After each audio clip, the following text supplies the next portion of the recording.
boa noite a todos, então. Sempre uma alegria poder compartilhar esses momentos aí com vocês e trocar algumas ideias, né, um pouquinho daquilo que a gente estudou, entende sobre doutrina espírita.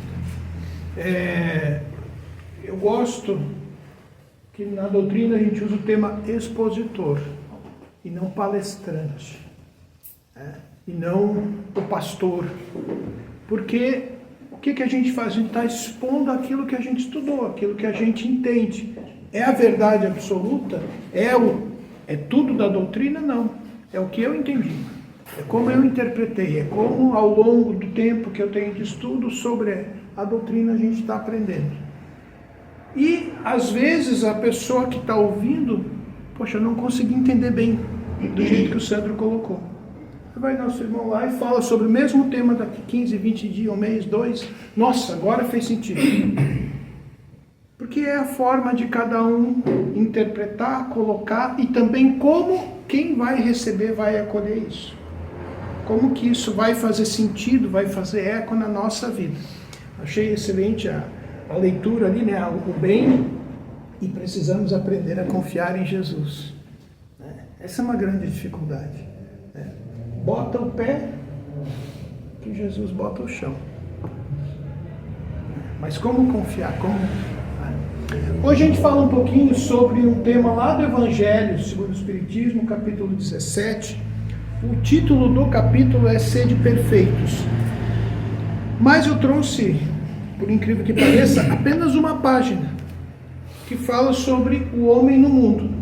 Quem já viu eu fazer palestras aqui, eu não tenho o hábito de fazer a palestra lendo, mas nesse caso é só uma página, só que de uma densidade, de uma quantidade de informação que dá para a gente extrair de uma única página, que eu achei por bem seguir esse caminho. Para que a gente, também é um exercício da gente aprender a exercitar, a ler e interpretar. Porque muitas vezes a gente vê na doutrina as pessoas, não, eu já li tudo, já li isso, já li aquilo e tal, mas não entendi. Porque às vezes não é só a leitura, a gente tem que ler e parar e pensar e tentar entender o que aquilo quer dizer. O que aquilo faz sentido na minha vida, o que aquilo tem relação com a minha realidade. E de repente, a partir disso, eu começo a ler com menos velocidade, menos quantidade de palavras, mas eu consigo absorver mais. Então isso é um exercício também para isso.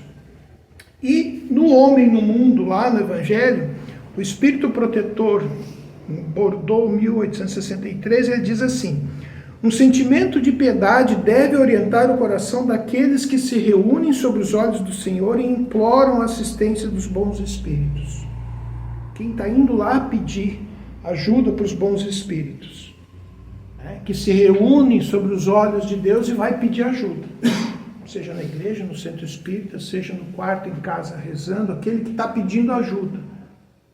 Eu não devo ir lá pedir ajuda com o coração cheio de raiva, com o coração cheio de vingança, ou eu vou pedir ajuda para me vingar do meu irmão, para fazer o mal. Não faz sentido. Então, numa única frase, começa por aí, um bom sentimento, um sentimento de piedade, um sentimento de perdão para mim ou para o meu irmão. Eu tenho que ir lá com essa condição no coração. E aí ele prossegue: purificai vossos corações, não vos deixeis perturbar por nenhum pensamento fútil ou prazeres materiais. Elevai vosso espírito em direção àqueles a quem vós chamais, a fim de que, encontrando em vós as necessárias condições, possam lançar em quantidade as sementes que devem germinar em vossos corações, e nele produzir os frutos da caridade e da justiça. Então veja, eu já tenho que ir com uma boa intenção, mas ele ainda recomenda: purificai vossos corações.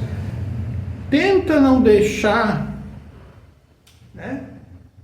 se dominar por pensamentos fúteis, das coisas materiais, das coisas... Só essa frase dava uma palestra. Porque aí a gente puxa para a nossa realidade, para o nosso mundo moderno, Sem sacanagem. 80% das coisas que estão ao nosso redor são fúteis, materiais e desnecessárias. Do ponto de vista espiritual, do ponto de vista do nosso aprendizado, do ponto de vista da nossa evolução. Se pegar as nossas redes sociais, se pegar o noticiário da televisão, se pegar os comerciais, você vai ver o quê? Alguns objetos que nós precisamos para o dia a dia, e às vezes nem precisamos tanto, é só uma questão de novidade disso, daquilo, a gente vai entrando naquela ciranda. Mas o que domina o nosso pensamento? Então, às vezes, através de uma rede social que eu vejo todo mundo bem, maravilhoso, lindo e tal, aquilo me traz um sentimento de dor, de frustração, de desespero, porque está todo mundo bem, só eu que estou ferrado, para não dizer outra coisa. Está todo mundo lindo, feliz e maravilhoso, só eu que estou triste, cheio de problema, com problema de relacionamento, falta de dinheiro, com isso, com aquilo, não consigo as coisas que eu quero, e todo mundo pode só olhar aqui. Primeiro que metade do que está aqui é mentira. Tá? Muita gente pega e faz aquilo ali só para fazer de conta. Né? E depois dá um nome de influencer. Segundo, eu costumo perguntar às vezes, alguém já viu, conhece alguém que acorda de manhã com bafão, cabelo todo esgrenhado, com dor de barriga, e vai lá e posta no Instagram: nossa galera, hoje eu acordei nesse estado, olha aqui, bababá. Ninguém faz isso. Ou no final do dia, chega acabado em casa, o dedão lá fazendo assim, a meia molhada. Galera, ó, terminei mais um dia de trabalho, tô aqui acabado, ó, meu pé tá nesse estado, ó, meu Deus do céu. Ninguém faz isso. Mas isso não acontece? Aquelas mulheres lindas, maravilhosas, ela vai no banheiro, ela solta pum. Entendeu? Mas ninguém olha, ninguém pensa nisso quando vê aquilo ali. Isso é o que ele fala aqui, nos trazendo para a nossa realidade do pensamento fútil, da questão material, daquilo que não nos agrega nada para a nossa evolução, para o nosso bem. Só que muitas pessoas se perdem na vida inteira em função dessas coisas. Nas escolhas que vão fazendo, nas pessoas que nós escolhemos, e aí não é imposto, é escolha nossa, as pessoas que nós escolhemos para nos influenciar. Porque não existe uma profissão chamada influencer, influenciador, se não tem aqueles que são influenciados. Não existe o traficante se não tem quem compre a droga.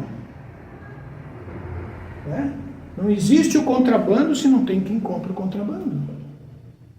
São escolhas nossas. No nosso mundo, na nossa realidade, né? O que a gente faz.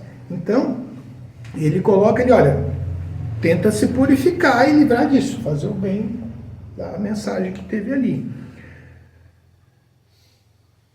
Para que quando os bons espíritos olharem para você, para tentar te ajudar, para tentar melhorar a tua realidade, eles encontrem um terreno fértil para lançar sementes que vão te ajudar, que vão fazer as coisas boas acontecerem.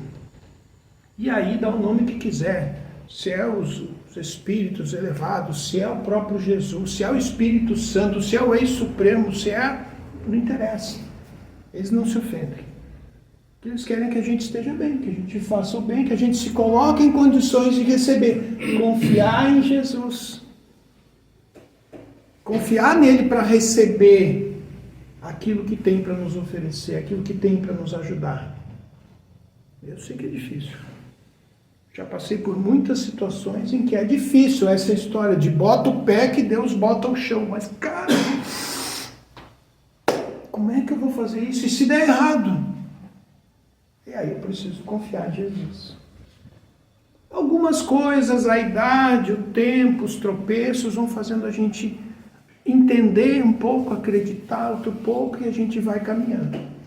Eu tive 2 oportunidades de acompanhar a construção de prédios de casas espíritas. 2 sedes fantásticas de 2 centros espíritas no norte da ilha. E, assim, tu olhar para uma conta corrente e ter R$200, os caras com um projeto de 500 mil para fazer um prédio. Eu disse, cara, vocês são loucos. Isso aqui é impossível. Bota o pé que Deus bota o chão. De repente, um doa material daqui, outra coisa chega de lá, chega dinheiro, chega janela, chega vidro, chega telha, sei lá, mão de obra, não sei como. Está lá um prédio que custou mais de R$1 milhão. O projeto era 500, mas a obra é obra, né? Sempre com um anfiteatro, com isso, com aquilo. Então, depois acompanhei uma outra casa, muito semelhante. O valor não é tão alto, mas também uma coisa assim absurda, sem recurso nenhum, e do nada a coisa acontece.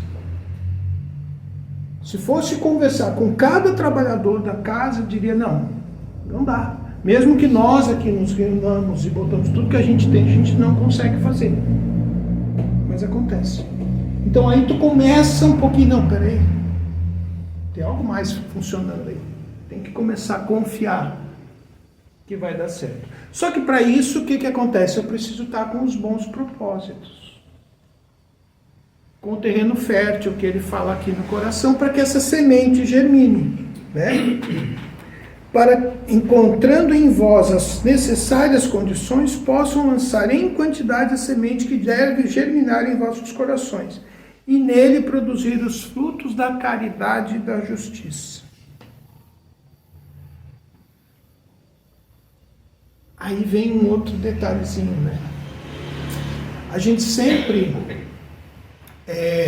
vai fazer as preces, né? A gente é maneira de dizer, né? A gente tira por base eu, né?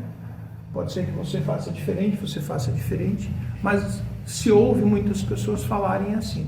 A gente vai fazer a prece pedindo para mim, para os meus, né?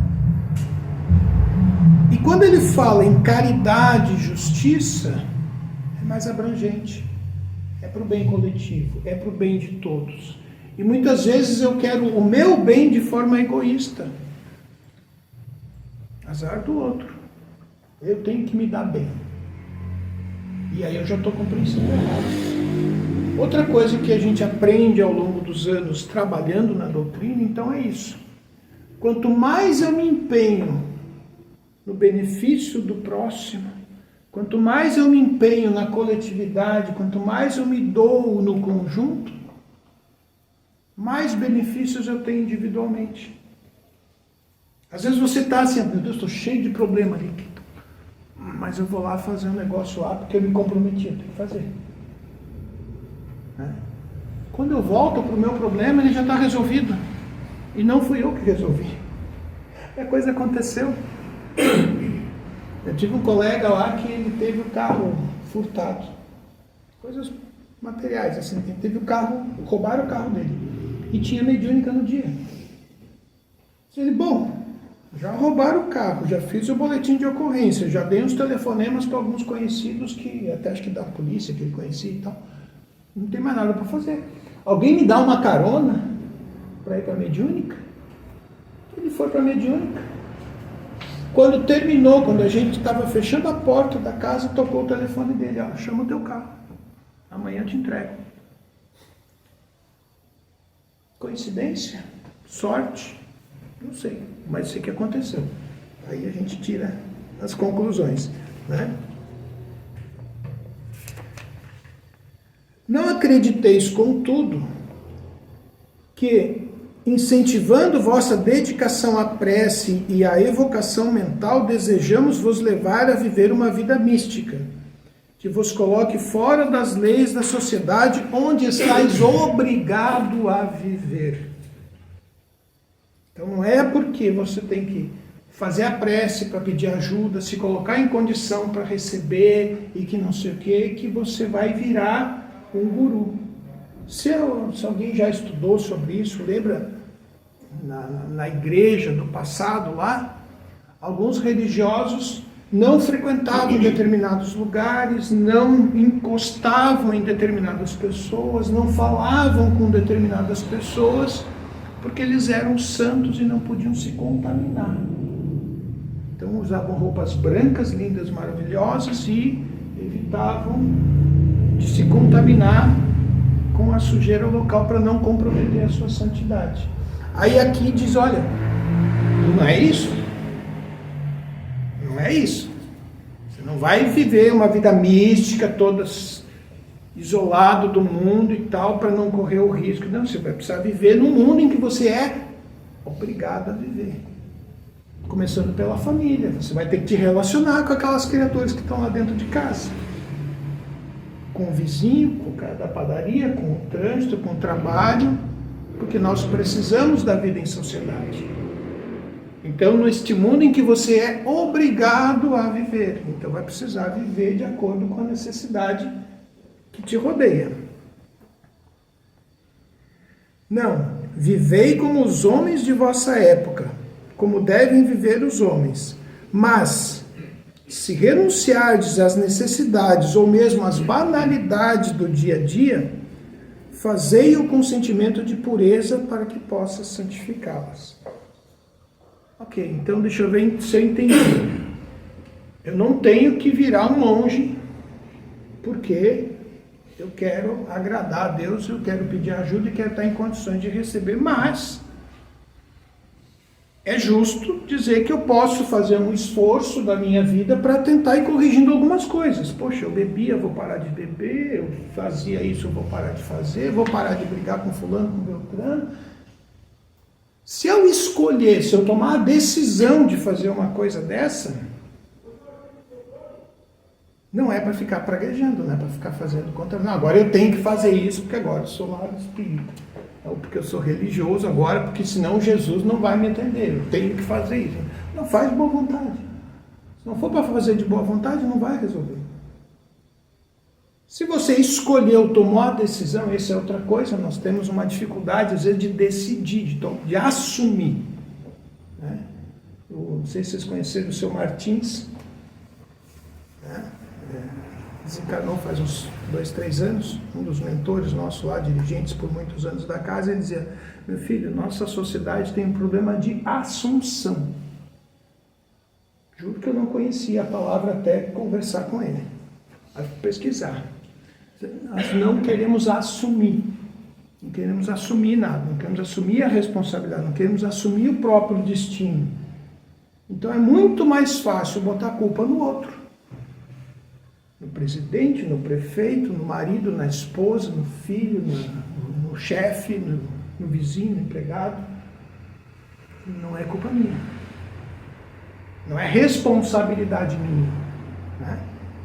Então, quando ele diz aqui, vivei como os homens de vossa época, mas se renunciardes, se escolher renunciar a alguma coisa, mudar alguma coisa na tua vida, fazer alguma melhoria, faz com bom coração. Faz de verdade. Não vai fazer, né? Fazei-o com sentimento de pureza para santificá-los. Se sois obrigados a estar em contato com homens cujos espíritos são de natureza diferente do vosso e de caracteres opostos, não deveis afrontá-los, não contrarieis. Sede alegres. Quem é o nosso menino? Como é que tu disse ali? Sou um menino alegre, para mim tá tudo bom. Sou um menino bonzinho, não crio problema com ninguém. Viu? Então você está no caminho, ó. Né? Sede alegres, felizes, com a alegria que provém da consciência limpa da felicidade de um herdeiro do céu, que conta os dias que o aproximam da sua herança.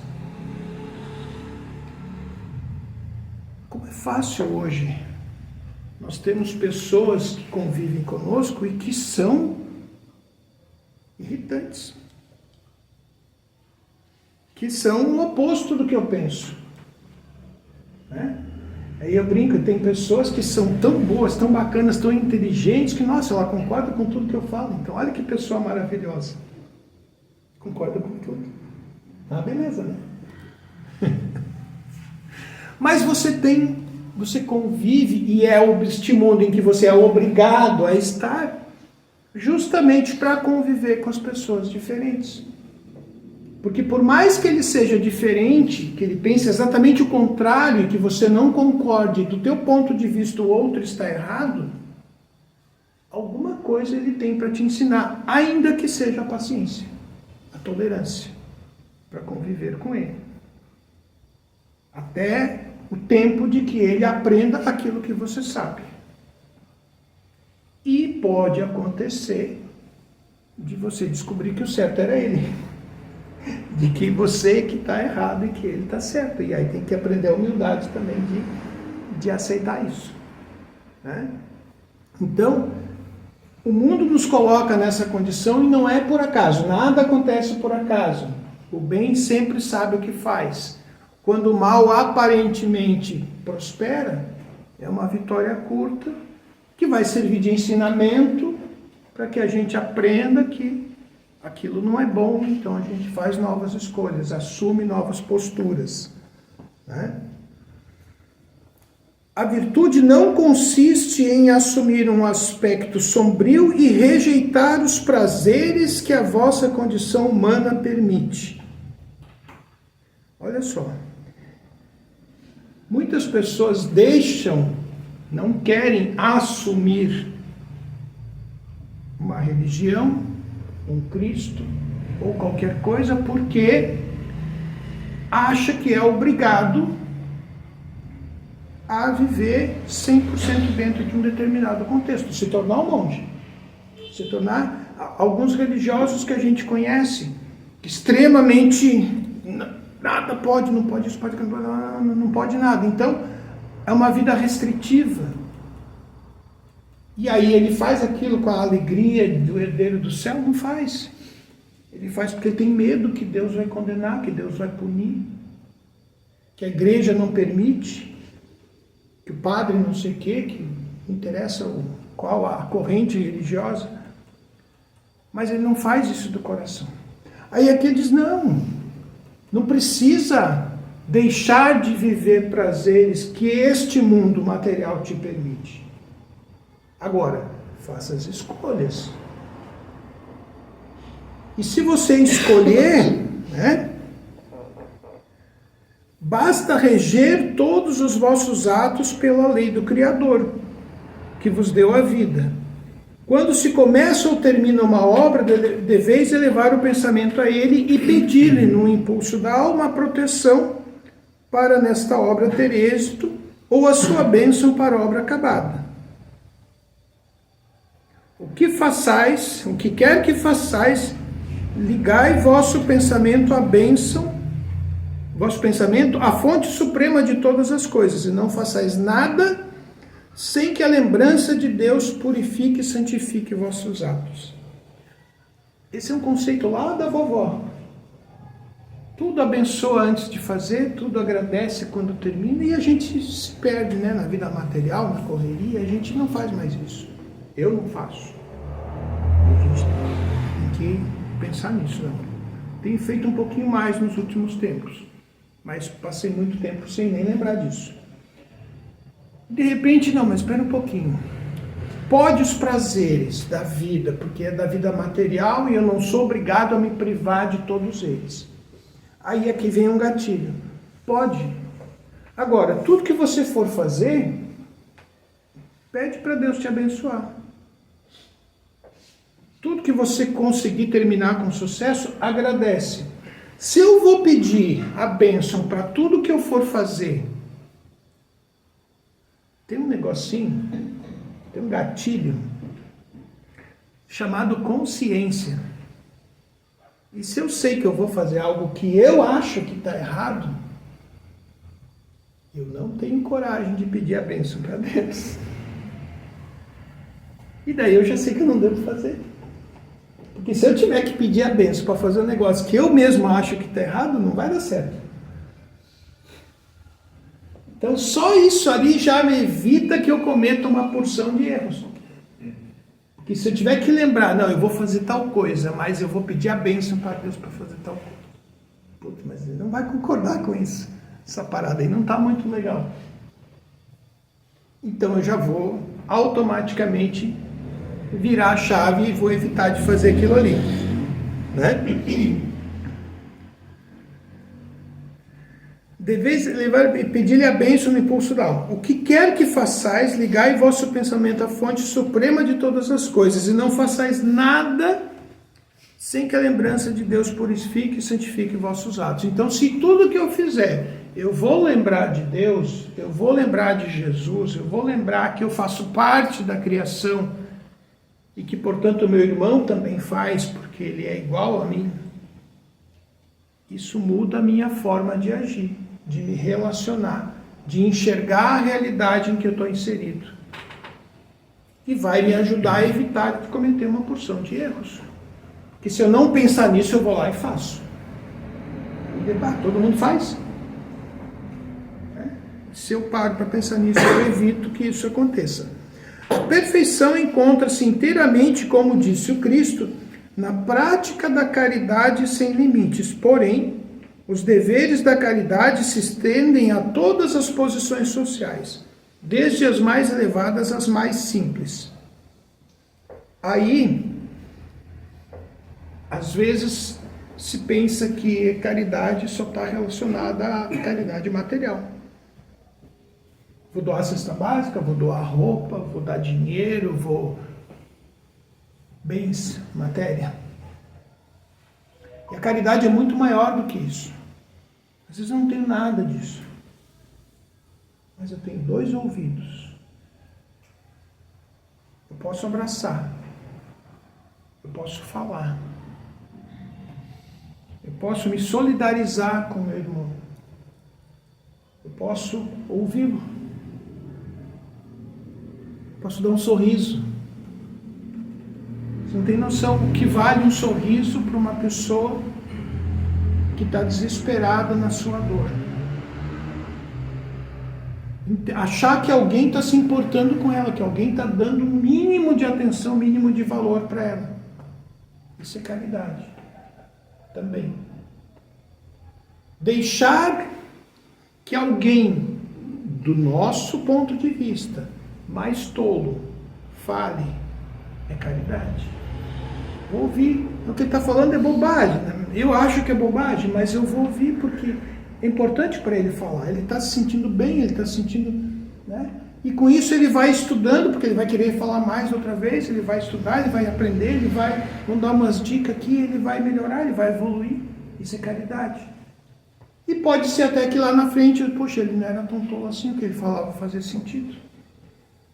O tolo era eu que não estava dando valor, não estava ouvindo com o coração.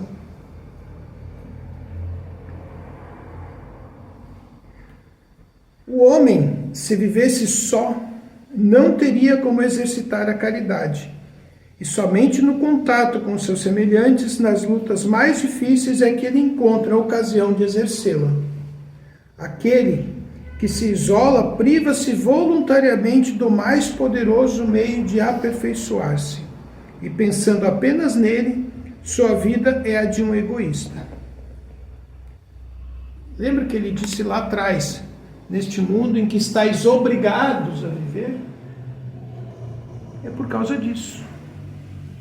Então, ok, hoje fisicamente nós não nos isolamos, né? Porque não tem como. Mas seria mentira se a gente dissesse que a maior parte da nossa sociedade hoje está cada vez mais isolada. Não estamos, às vezes, em 3, 5 pessoas dentro de uma casa, cada um no seu telefone, e não conversamos mais. Não trocamos aquela visita de família por uma mensagem, e aí, tá tudo bem aí, tal, como é que vão as coisas? Não, tá legal, manda uma carinha, ao invés de ir lá fazer uma a visita, eu mandei uma mensagenzinha e está resolvido. Nem para ir num restaurante, para fazer um lanche, comer alguma coisa, eu faço mais, eu peço. E não peço mais para a pessoa. Porque antes eu ligava, olha, me manda um lanche aqui, assim, assim, assado, gosto disso, gosto daquilo. Não, agora eu só peço no aplicativo. Não falo mais com ninguém. E aqui o motoboy ainda vem entregar, tem lugares que é o drone. E a gente está cada vez mais isolado. Se nós não tomamos a decisão de nos relacionarmos, de escolher nos relacionarmos, de escolher fazer parte do negócio, a gente vai se afastando, vai se isolando. E acha que está conectado. Porque o nome disso são mídias sociais, eu estou socializando. Mas lembra que a metade não é nem verdade? Sendo bonzinho. Que relacionamento é esse? E aí eu vejo idosos dependentes, que ficam doentes se ficar sem isso. Aí eu vejo jovens que tem que ter uma lei que não pode ter o telefone na sala de aula, senão ele não faz outra coisa. Aí agora eu vejo pessoas viciadas em jogos de toda sorte que estão ali, gastando, pagando, perdendo bens, como foi proibido os cassinos anos atrás, mas agora o cassino está na tua mão. E aí a gente vai vendo pessoas com outras questões emocionais, depressões, psicopatias, doenças de todo tipo ligadas à mente, completamente perdidas da realidade, do mundo em que estão obrigadas a viver. O que se faz? Se foge para uma realidade pessoal, para um delírio pessoal, para fugir do mundo em que a gente vive. Aqui não sei, pode ser até que alguém que tenha e curta a ideia, não estou julgando ninguém, mas para a gente pensar. Nós temos pessoas hoje que se sentem animais e saem por aí como animais. Pessoas, em outros países e até no Brasil, pessoas andando na cordinha como se fosse um cachorro. Na praça, algumas pessoas levando outras pessoas pela corda passear no parque, porque é o seu cachorro. Pessoas se sentindo determinados animais, como o caso lá do Nabucodonosor, da Bíblia lá, da história. Não é da Bíblia, da história. E, mais recentemente, agora essa história lá dos bebês. Então, o que é isso? É uma forma da gente fugir desse relacionamento, dessa sociedade. Eu vou viver no meu mundo pessoal. Vou viver na minha ilha da fantasia. E eu estou perdendo a oportunidade de aprender com o meu irmão, de fazer a caridade, de me relacionar, de ter a paciência, a tolerância, o aprendizado que essas experiências podem me oferecer. Não imagineis que para viver em comunidade constante conosco, os espíritos, para viver sobre a observação do Senhor, seja preciso entregar-se ao martírio e cobrir-se de cinzas. Não, mais uma vez não. Sede felizes de acordo com as necessidades humanas, mas que na vossa felicidade nunca entre um pensamento ou um ato que possa ofender a Deus, ou entristecer a face daqueles que vos amam e vos dirigem. Deus é amor e abençoa aqueles que amam com pureza. Então lembra, se eu fizer uma prece antes de cada coisa, se eu agradecer depois de cada coisa, eu vou saber se aquilo vai entristecer a Deus ou não. Porque eu sei. A gente sabe se está certo ou se está errado. A gente consegue entender. Só que nós não paramos para pensar, para tomar uma decisão, para assumir a responsabilidade, e só segue o baile. Só segue o barco, vai correndo, rio abaixo, é como aquelas pedras. Depois não entende como é que foi parar lá embaixo. Depois não entende como é que a situação está nessa condição. Então é muito mais decisão, comprometimento conosco mesmo, de tomar a decisão, de assumir, de acreditar, aprender a acreditar no Jesus, né? De que eu posso contar com Ele quando tenho um problema, quando preciso de ajuda, que vai vir a ajuda. Eu posso não entender como. E aí eu me sinto privilegiado por conhecer essa doutrina, por estudar essa doutrina há alguns anos, porque eu já consigo entender um pouquinho de algumas coisas. Nossa, isso aqui funciona dessa forma, o mentor faz isso, o magnetismo, aquilo, as energias, não sei o que, bioquímico. Uau! Eu acho o máximo. Eu me sinto privilegiado eu tenho 20 anos de grupo mediúnico,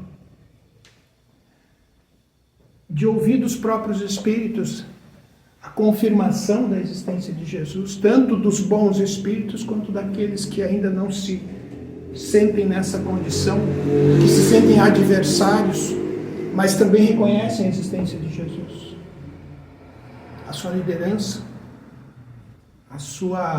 o seu legado, o seu ensinamento. Então, se a gente quer o melhor para nós, começa por aí. Vamos sim viver na nossa sociedade, no mundo em que somos obrigados a viver, conviver com os nossos irmãos, aprender, tolerar, e pedir permissão, lembrar a cada ato nosso do Papai do Céu, como diria a vovó. Pede bênção para o Papai do Céu. Se você for fazer isso, cada atitude você vai parar e pensar, não dá nem graça pedir bênção para isso, né? Vai dar ruim, porque não vai dar certo, né? Eu sei que não está certo isso aqui, então como é que eu vou pedir para abençoar isso? Então não vou pedir. Mas se eu não pedir, vai dar errado, mas então nem vou fazer. Então, que Jesus nos abençoe, nos dê a força e a coragem para olhar para dentro de nós e tomar as melhores decisões, fazer as melhores escolhas. E com certeza nós podemos, aos pouquinhos, ir sentindo degrau por degrau, mas bota o pé, que Jesus bota o chão.